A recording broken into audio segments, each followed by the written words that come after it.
तो चलिए दोस्तों, स्वागत है आपका इस शानदार बातचीत के बीच में। हमारे साथ में मौजूद है हमारी संस्था के संस्थापक सर सुनील दत्त शर्मा जी। साथ में मौजूद है कोटा से सर हमारे गुप्ता जी, और साथ में राजेंद्र गुप्ता जी, और साथ में हमारे अब्दुल सलीम सर, ये भी कोटा से हैं। बड़ी अच्छी बात यह है कि कुछ प्रयास किए जा रहे हैं बेहतरी की ओर, और उसी विषय में हम अपनी चर्चा को आगे बढ़ाएंगे, हमारी बात को आगे बढ़ाएंगे। पहले एक छोटा सा परिचय हो जाए, फिर हम आगे बढ़ेंगे। क्योंकि जहां पर ये हमारा वीडियो चलेगा ग्रुप के अंदर, सभी को पता है हम जीवनदान ग्रुप यूएमसी फाउंडेशन से बात कर रहे हैं। लेकिन पहले पहले हमारे लिए जो हमारे अतिथि हैं वो सर्वोपरि हैं, उनके बारे में जानना चाहेंगे, फिर हम आएंगे जीवनदान के ऊपर। तो मैं सर से, गुप्ता जी से जानना चाहता हूँ थोड़ा सा, ये जो समाज सेवा की ओर कार्य कर रहे हैं उसके विषय में, अपने परिचय के विषय में। सर, स्वागत है आपका। मैं राजेंद्र गुप्ता कोटा राजस्थान से हूँ और सामाजिक क्षेत्र में रक्तदान के मामले में हम पूरे देश भर में गरीब, जरूरतमंद, असहाय, दुर्घटनाग्रस्त, गंभीर बीमारियों से ग्रसित, थैलीसीमिया की बीमारी से ग्रसित लोगों को हम 2016 से लगातार पूरे देश भर में सेवाएं दे रहे हैं। अलग अलग राज्यों में, लगभग 17 राज्यों में हमारी संस्था पुरस्कृत हो चुकी है और युवा टीमों को हम रक्तदान के लिए प्रेरित भी करते हैं। आपको रक्तदान क्यों करना चाहिए उसके बारे में हम बताते भी है, क्योंकि ब्लड किसी फैक्ट्री में नहीं बनता है। ये रक्तदान हमें ही करना पड़ता है, जिससे किसी की जान बचती है। सबसे मेन बात, हम 1 यूनिट रक्तदान करते तो 3 लोगों की जानें बचती इससे। और ये ऐसा लोगों के दिमाग में भ्रम है कि मेरा ब्लड निकालने के बाद मैं कमजोर हो जाऊंगा, ये एक भ्रांति है। जबकि ब्लड देने से शरीर स्वस्थ होता है, उसको जीवन में कभी भी हार्ट अटैक की बीमारी नहीं होती है, कभी उसकी लीवर किडनी खराब नहीं होती है, और हमेशा वो 24 घंटे में ब्लड वापस कंप्लीट हो जाता है, यानी उतना ही तेजी से वापस आ जाता है।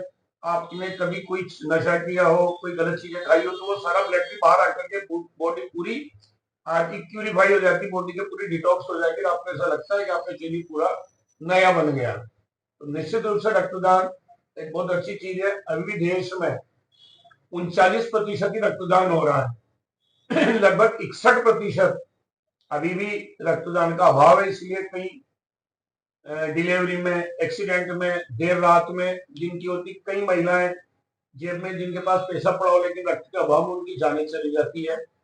ऐसे समय में ये विचार आता है कि क्यों नहीं हम भी थोड़ा सा प्रयास करें और इनकी जान बचाने में हमारा थोड़ा थोड़ा सहयोग करें।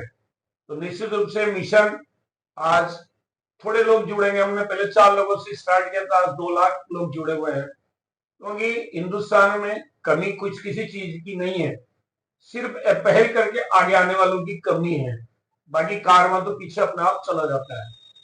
तो ऐसे में आज बड़ी प्रसन्नता का विषय है कि सम्मानीय एमडी साहब, उनसे मेरी मुलाकात हुई आज। मैं भी बड़ा सौभाग्यशाली हूँ कि ऐसे जिनके मन में कूट कूट करके सेवा कार्य भरे हुए हैं। और मैं कहता, जीवनदान जो आपने ग्रुप चलाया, निश्चित रूप से ये जीवनदान ग्रुप में ईश्वरीय कार्य है, जो दीनहीन या अभावग्रस्त लोगों के लिए हर क्षेत्र में काम कर रहा है। उनको मकान उपलब्ध करवा रहे हैं, उनको कन्यादान में उनकी बेटियों को सहायता दे रहे हैं, उनकी शिक्षा में सहयोग कर रहे हैं, दुर्घटना में सहयोग कर रहे हैं, दुर्घटना में एक्सपायर होने के बाद उनको सहयोग कर रहे हैं। तो ऐसी मैं भी कई लोगों से मिला हूँ, अलग अलग क्षेत्र में मैंने कई लोगों को देखा, लेकिन इस तरह का कहीं भी मुझे ये नजर नहीं आया। और लोग ताज्जुब करते हैं, जिनसे चर्चा करता हूँ, कि खाली 1600 रुपए में आप मकान भी दिला दोगे। मैंने कहा 1600 नहीं, 100 रुपए में दिलाएंगे, 1500 का भी आपको सामान दे देंगे। तो बड़े, मतलब वो आश्चर्य भरी नजरों से, और उनकी आंखों में ऐसा होता है कि जैसे वो अपन से बहुत ज्यादा उनको उम्मीद है, उनकी समस्या का हल अपन कर देंगे। तो ऐसे लोगों के बीच में मैं बड़ी, ये जब चर्चा करता हूं तो बड़ी प्रसन्नता भी होती है। और सम्माननीय एमडी साहब ने तो बहुत अच्छा कार्य किया है, और इतना बढ़िया कार्य किया है इसके बारे में मैं बताता हूँ कि एक संत ने कहा था, जैसे लोग कहते हैं ना यहाँ मरने के बाद कुछ नहीं ले जा सकते इस दुनिया में से, लेकिन उस संत ने कहा था कि आप यहाँ से सब कुछ ले जा सकते हो ऊपर। वो कैसे, उन्होंने यही बताया था कि आप जैसे यहाँ हिंदुस्तान में रुपया चलता है, आप अमेरिका में जाओगे डॉलर चलेगा, वहां के एयरपोर्ट पे आपको अपनी करेंसी चेंज करनी पड़ेगी। यदि भारतीय करेंसी के साथ वहां गए तो आप अवैध मुद्रा के लेन देन में आप अंदर हो सकते हो। तो जब एक देश से दूसरे देश में जाते हैं, वहां की मुद्रा नहीं चलती है, अलग अलग देशों में कई द्रम्स, कई दिनार, कई पौंड, कई डॉलर इस तरह चलते हैं। तो ईश्वर क्या ये पुण्य कार्य जो हमें इन्होंने रास्ता बताया है, तो ऐसे हम पुण्य कार्य करके हमारी इस पूंजी को भी भगवान के उस देश में पुण्य में परिवर्तित करके इस पूंजी को ऊपर भी ले जा सकते हैं। तो ये बड़ा ही एक अच्छा प्लेटफॉर्म आपने हमें दिया है। एक ये एक्सचेंज काउंटर खोला है सम्मानीय एमडी साहब ने, जो पुण्य के माध्यम से आप अपने पैसे को, अपनी वसीयत को पुण्य में बदल करके और अगले जन्म में भी उसका उपयोग कर सकते हैं। बहुत ही जोरदार एमडी साहब की सोच, सूझबूझ और इनकी जो दूरदृष्टि है उसका मैं बहुत बहुत सम्मान करता हूं, और सभी लोगों से भी निवेदन करता हूं कि इस मिशन में जुड़े, उन लोगों को बताएं, आपका भी भला होगा। उन लोगों की भलाई करते करते पता नहीं कब आपका भला हो जाएगा, आपको मालूम भी नहीं पड़ेगा। तो जैसा परोपकारी क्षेत्र में हमारे हिंदुस्तान में तो असंख्य उदाहरण है, और पुरातन काल में तो बताते हैं देवी देवता भी अवतार लेने के लिए तरसते थे इस भारत भूमि पर। ये ऋषियों की भूमि है। यहाँ पे भिन्न भिन्न कालखंडों में अलग अलग ऐसे ऐसे महापुरुष पैदा हुए हैं जो हमें कुछ देकर के गए हैं। तुलसीदास जी ने रामायण में बहुत ही अच्छी बात लिखी है, परहित सरस धर्म नहीं भाई, पर पीरा सम नहीं अधिमाई। वर्तमान में उनके इस दोहे को माननीय एमडी साहब यथार्थ रूप में हमारे देश भर में कर रहे हैं। गरीब और अभावग्रस्त लोगों की और जरूरतमंद लोगों की मदद करके, जैसा पंडित दीनदयाल उपाध्याय ने कहा था, गरीबी की अंतिम रेखा पर खड़े दरिद्र की सेवा ही सच्चे दरिद्र नारायण की सेवा है।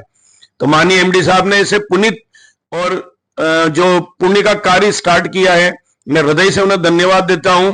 निश्चित रूप से जैसे पानी को भी अगर तैरना होता है तो बर्फ बनना पड़ेगा, तो अपने स्वरूप को बदलना पड़ेगा, अपनी आदतें, अपना स्वभाव में से कहीं कहीं हम भी अगर पुण्य के कार्य में भागीदार बने एमडी साहब के साथ, तो हमारे दिल और दिमाग में भी, हमारे ज़हन में भी कहीं ना कहीं एक दया की भावना प्रस्फुटित होनी पड़ेगी।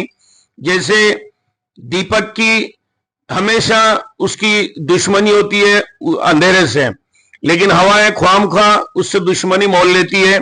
यानी दीपक का एकमात्र उद्देश्य होता है उजाला करना, और हवाएं उसको बुझाने के लिए आती, जबकि हवाओं से उसकी कोई दुश्मनी नहीं है। तो बहुत ही सुंदर शब्दों में ऐसे जब आप एक पुण्य कार्य करोगे तो कहीं कहीं इस तरह की हवाएं रुकावट का रूप लेकर के भी आएंगी। हमें नहीं घबराते हुए निर्बाध रूप से हमारे ध्येय पथ पर बढ़ते हुए निरंतर माननीय एमडी साहब ने जो इनके दिमाग में जो एक दिव्य दीपमालिका गरीबों की सेवा के लिए जो एक मिशन बनाया है, इनको मनोरथ पूरा करने के लिए हम जी जान से आपके साथ लगे, एक कीर्तिमान स्थापित करें कि आने वाले समय में जो एमडी साहब काल के कपाल पर एक अमिट छाप छोड़ करके जा रहे हैं, उसको हम अनवरत रूप से आगे बढ़ाते रहें। क्योंकि गुरपोर्ट टीम के माध्यम से पूरा देश में 140 करोड़ लोगों तक पहुंचना है। तो ऐसी ही समर्पित भाव से और सेवा भाव से हम जो समाज के से छूटे हुए हिस्से हैं, जो वंचित गरीब दरिद्र हैं, जिन तक शासन प्रशासन अन्य व्यक्ति नहीं पहुंच पाता, उन्हें ही दृष्टि से देखता है, ऐसे गिरिजन और ऐसे जो दीनहीन अवस्था में हैं, उनको हम गले लगा करके इस हमारे देश को भी हम एक पुण्य बनावें, इसको परम वैभव पर पहुंचाने का कार्य करें। साथ ही हमारा जीवन हम परमार्थ के लिए रखें, ताकि अगले जन्म में भी वापस हमें मनुष्य योनि मिले। 84 लाख योनि के बाद ये जीवन मिलता है, ये योनि ऐसे नहीं मिलती है। ये आज हम जो भी हैं, ये पूर्व जन्म के हमारे पुण्य का प्रताप है, जहां हमें ये मनुष्य यौवन मिला है। नहीं तो कहीं कीड़े मकोड़े, कीट पतंगे, सुअर बिच्छू, कुत्ते इस योनि से गुजरते हैं। तो निश्चित रूप से हमने कहीं के पुण्य का कार्य किया है। पिछले जन्म में जब हमें मनुष्य योनि मिली है, उससे भी बढ़िया पुण्य का कार्य किया है। पिछले जन्म के प्रारब्ध है कि माननीय एमडी साहब जैसे एक अच्छे दिव्य पुरुष का हमें सानिध्य प्राप्त हुआ है। मैं आदरणीय एमडी साहब के साथ कंधे से कंधा मिला करके आपके इस पुण्य कार्य में हम पूर्ण रूप से एक विकास की गंगा बहाएंगे गरीबों के मध्य में, जो निश्चित रूप से हर आने वाले समय में हिंदुस्तान का एक एक गांव, एक एक बच्चा हमारे इस कार्य की तारीफ करेगा और हमारे इस जोरदार मिशन से अवश्य हमसे जुड़ेगा। धन्यवाद।